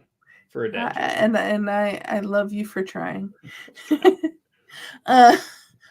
But yeah. Let's see. Is that Charlotte? I would love Charlotte because you know how I feel about Orlando. I see MC Cincinnati winning game 3, but you know what? If NYCFC does it, then that would be interesting. Atlanta can't. That would break my heart. I just want Cincinnati to be relegated at this point. That doesn't happen. I know it doesn't, but it needs to. It needs to be relegated to where you're never going to be back in the league and just have Louisville back there. That's just what it is. Just why? Why did you get us in over us? That's how it is. I'm sorry, Josh. I'm sorry. Are you ready to talk NWSL postseason? Yeah, fine. Cincinnati FC should just die in a fire. On decision day for the NWSL, some records were broken. Tvshka might pop up because Kansas City current broke the record for the most goals in the NWSL regular season for a team with 57 goals total. 20 of those goals are from Temwa Chawinga, along with who also holds the record for most goals in the regular season. So, Casey, they scoring goals. And then Bay FC holds the record for the most wins by an expansion team in its inaugural regular season with 11 wins out of 26 matches. We will be doing bracket bitches for NWSL. That's happening tomorrow, 8 p.m. Eastern, right? Yeah. Okay. I wanted to make sure that the 8 p.m. was in the Eastern and not Central Time because 8 p.m. Eastern for bracket bitches, and then stay tuned to this channel for Ruckus Wrestling coming in at 9 o'clock Eastern. There you go. So if you want to join our Discord, we got the links down below. You can give us your brackets. You can join into the bracket bitches, so that way we see how everyone in our Patreon and in our Discord do for all these brackets. We have a lot of fun when we do our bracket bitches. But here are the seeds, the way it's shown up. So I just want you to tell me who you think is going forward in this round 1. First up, first seed, Orlando Pride versus 8th seed, Chicago Red Stars. Who you going with? Chicago needs a win in their life. You're going with the upset? I'll go with the upset. Chicago needs something, So they're probably going to get dismantled, but I'll just go with Chicago. Off the top of my head, guess what? In bracket bitches, it's going to be the opposite. But Chicago just needs something. I mean, their Bears are terrible. So everything you say tonight is going to be your picks for bracket bitches. Oh, then Orlando, fine. Cool. Whatever. You gotta be consistent. I'm waiting for the next one, which is my winner. So if you did choose Chicago Red Stars, that is the third triple espresso of Mallory Swanson, the one that neither of you guys talk about. You talk about the other 2 espressos. But the next up, we got second seed Washington Spirit, which his girl, Trinity Rodman, plays for, versus 7th seed Bay FC. I'm guessing you're going for Washington? We've got Spirit. Yes, we do. We got Spirit. How about you? You? Who do you think Tvshka's going for? Probably the Portland Thorns. We're talking about Washington and Bay. Oh, then Bay, because it's he's anti-Trinity Rodman. He doesn't like greatness when he sees it in front of him. So therefore, he is going to say that Bay's going to win, which, you can't. The only way to stop greatness, if greatness doesn't it just stops themselves. Okay? That's the problem. You can't stop it. So he's going West Coast over East Coast? That's if he wants to stop greatness. Look, it is Trinity Rodman. Quit speaking for me, y'all. All right, I haven't said any of my picks, so don't make assumptions because you know what it spells. Ass out of you and me? No, it spells assumption because it's the fucking word. Duh. Jesus Christ. No. Yeah. I mean, Trinity. I'm not an anti-Trinity Rodman. I'm just more pro my girl Sophia. All right, so that's all that is. Okay. I feel like Tim Robinson. You sure about that? Play. Well, speaking of Sophia Smith, the next one is 3rd seed Gotham FC versus 6th seed Portland Thorns, who Sophia plays for. No, I mean, Portland's going to win. I mean, as much as I give crap to Sophia, and she will have her comeuppance when she faces the Washington Spirit, but she's good enough to at least advance after the first round. So you're having her beat the reigning champions, Gotham FC? Yeah, I've watched that last Batman movie. Wasn't that great? And then last up, I feel I know who Tvshka is going to have win the whole bracket. It's Casey Current, 4th seed, versus the 5th seed North Carolina Courage. Again, don't speak. Well, actually, no, you're right. You're right. It's not hard of it's like Sophia Smith or the team that I kept up with and know all the back history about Patrick Mahomes and Brittany Mahomes and all that stuff. Yeah, I'm going with Kansas. So you're going Kansas City. So right now you got Orlando, Washington Spirit, the upset of Portland Thorns, and Casey Current. You're locking those in? Locking those in. Locking them in. All right. I think I'm going to give Orlando, although it would be so interesting because they went on an unbeaten streak and then they've lost the last 2. So it would be interesting if they're just on a losing streak now going into the playoffs. Right. But I'm going to give it to them. They won the Shield. I'm going to give it to Orlando there. Washington Spirit, I got to go with them. They're the 2nd seed for a reason. And BFC, shout out to making it to the playoffs in your first year. I'm going to be boring here again. Go with the higher seed. I'm going Gotham FC. I love too many of the players on that team to not go with Gotham FC. And then Casey Current. Got to go Casey Current again. So I'm going all the no upsets for me in round 1. So that is who I'm locking in. All right. Well, I mean, unfortunately, Racing Lou didn't make the playoffs. Yep. Which sucks. It was between them and Portland, ended up making it in. What it was. So therefore, I didn't have to have the Sophie's choice of Trinity Rodman or Racing Lou, which would have been Racing Lou 1,000%. Do you want to lock that in right now? Washington Spirit is your winner. Yeah.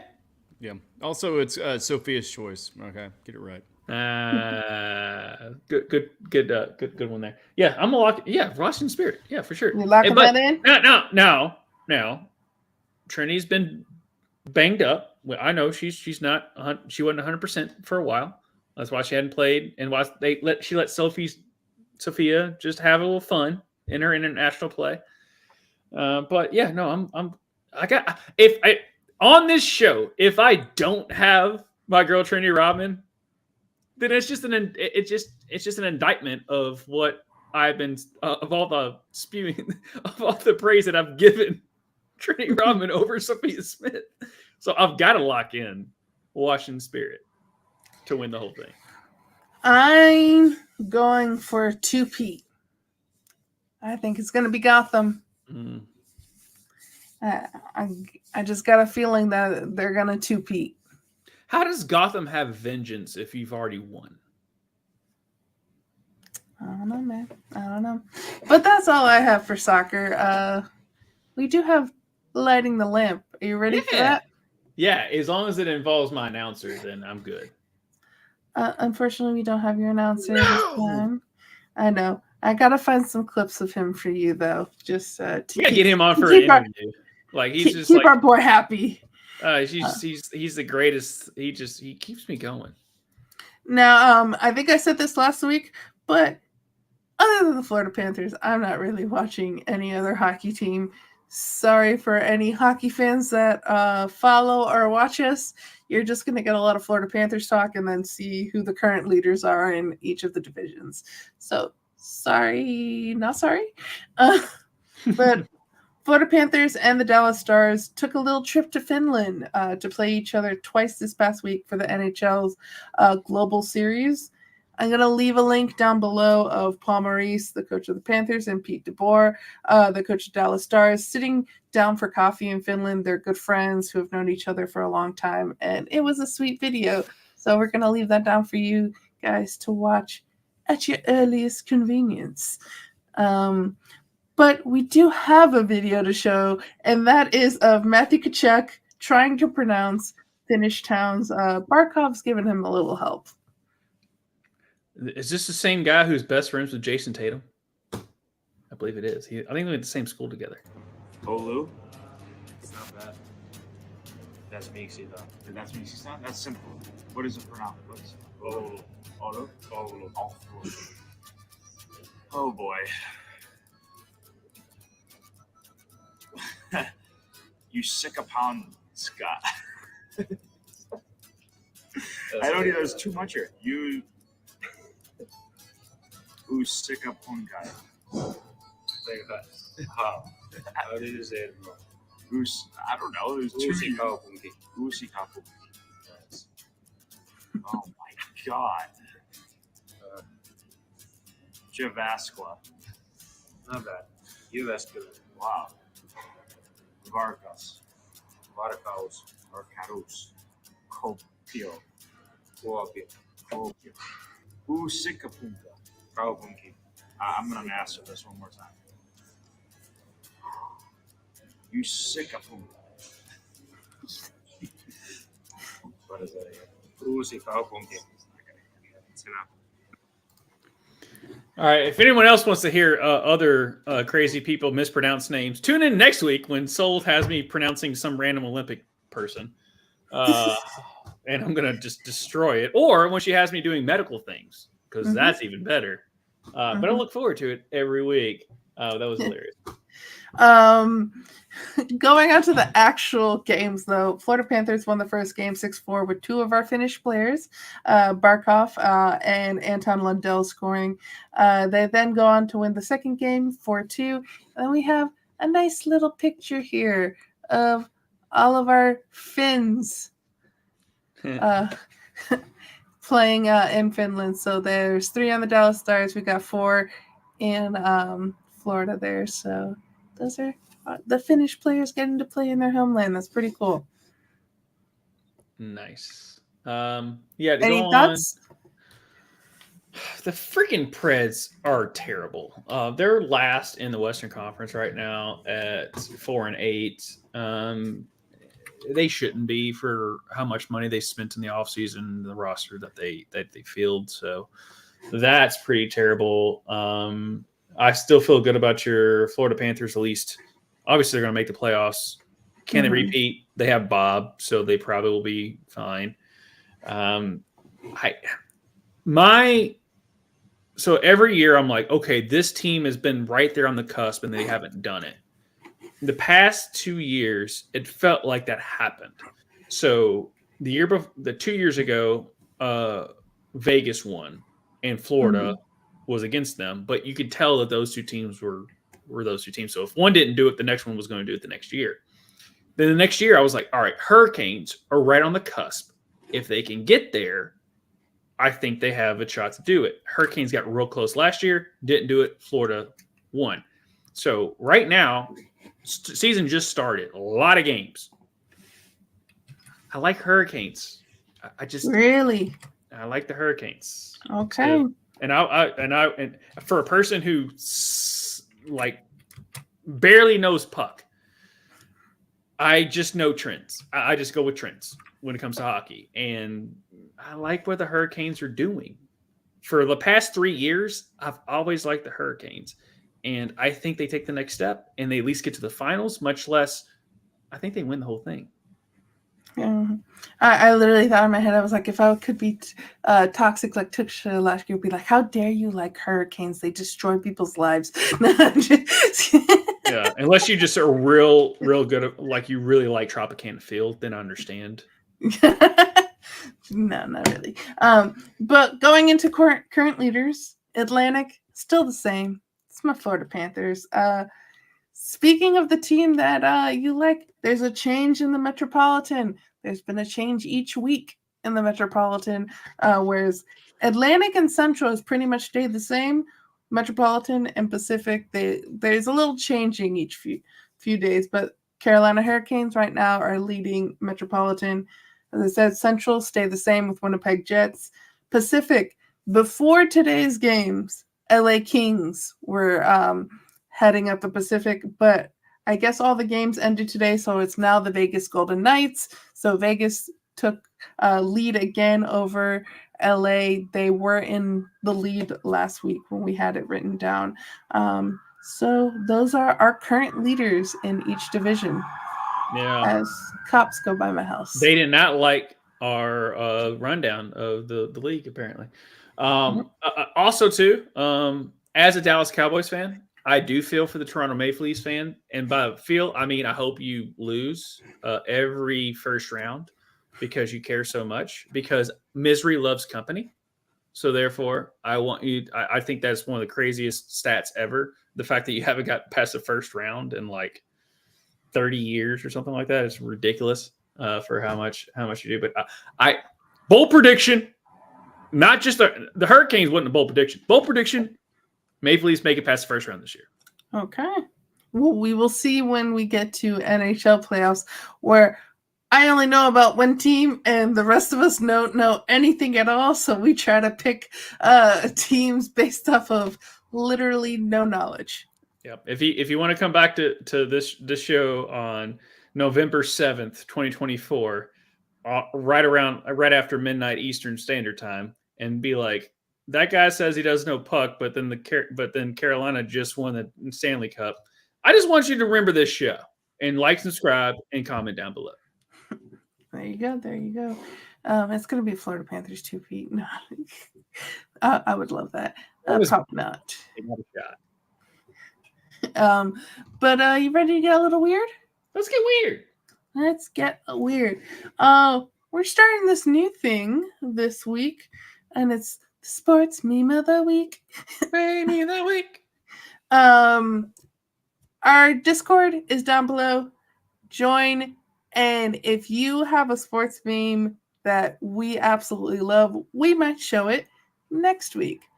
But I do want to apologize to Justin before showing this meme, but I saw it and it just had to be shown.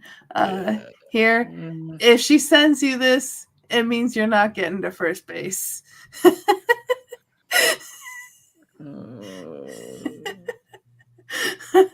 If I didn't care for Justin so much, I'd be laughing so hard right now. Sorry, Justin. Oh, yeah. Just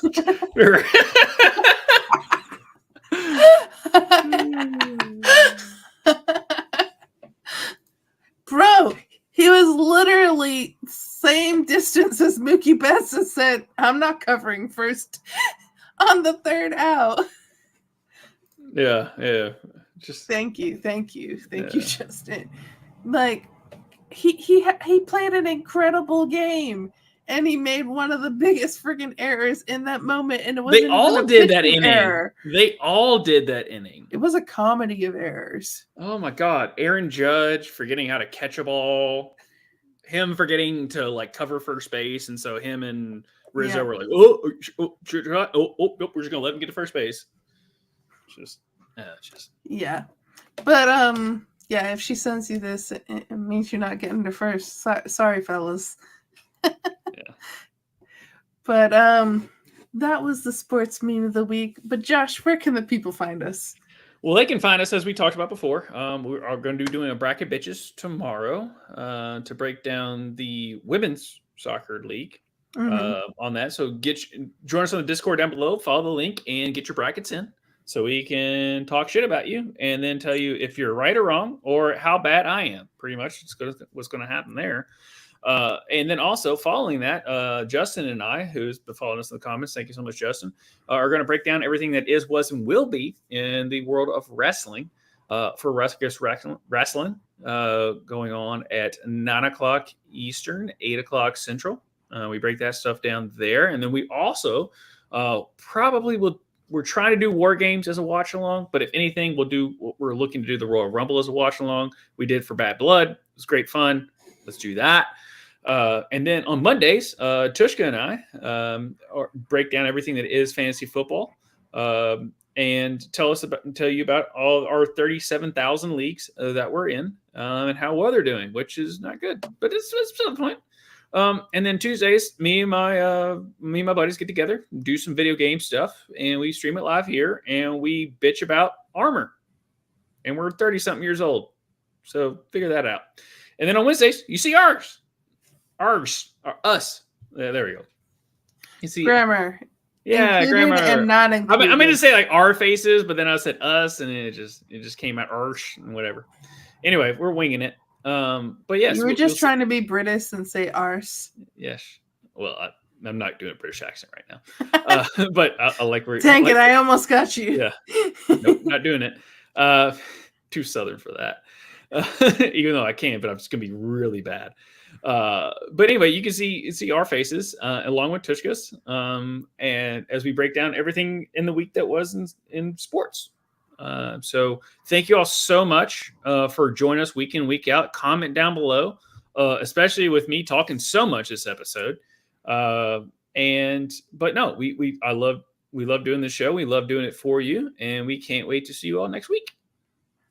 Well, thank you, Josh. Thank you, Josh. All right, guys. Yeah, I'm done. What I miss? Not much. Just not much. You're ready here for our moment of Zen, though. Yeah, I'm here for it. Let's do it. Sophie's overrated. Here we go. Moment is in. Yep. No, Sophie's choice. Away up, I feel blessed. Oh.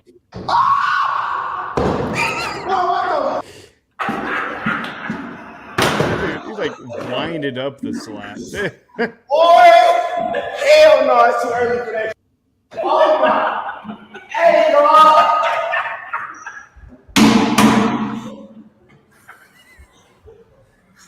Come on. All right, just pause it right when he's at the about to hit pause. He does the Heisman.